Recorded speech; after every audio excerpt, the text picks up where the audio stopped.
Hello guys, andito ako sa kwarto ko guys. Bago ko matulog guys, nag nakaisip akong mag live guys kasi hindi ko matiis guys, nagalit o nag natuwa ko, o nakakatawa ako sa mga OFW sa Canada guys.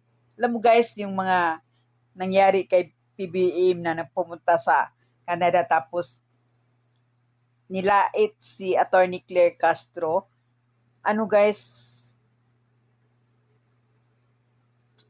ano, ano ba,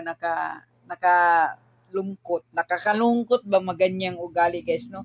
Kung guys, nakapunta ako ng abroad, so far wala pa ako narinig na may presidente na punta doon sa Malaysia guys.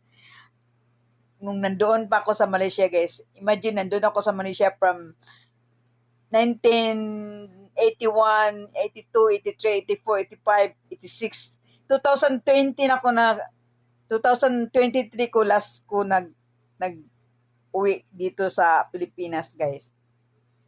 Hindi so far wala pa ko kita ng presidente nga na nakita ko doon sa Malaysia.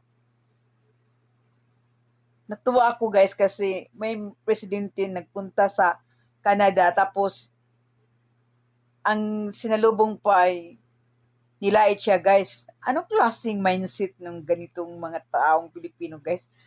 Bakit hindi na era ngayon ni Duterte? Ibig sabihin, tanggapin natin ang bagong presidente natin.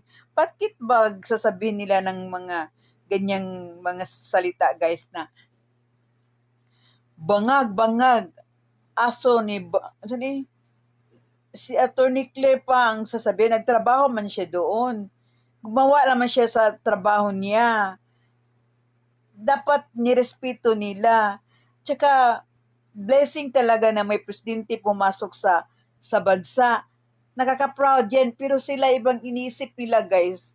Naku, kamong mga DDS mindset na abroad. Huwag kayong ganyan. Matuto kayong malugar. Matuto kayong magrespeto. Matuto kayong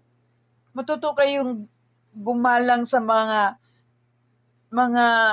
taong inimbita na nga sa Prime Minister ng Canada kasi hindi basta-basta yun. Importante siya niya, ikaw lang, tapwak lang ka diya sa bahay, sa balay diya, sa Canada, ang bahay mo original sa Pilipinas, pero sana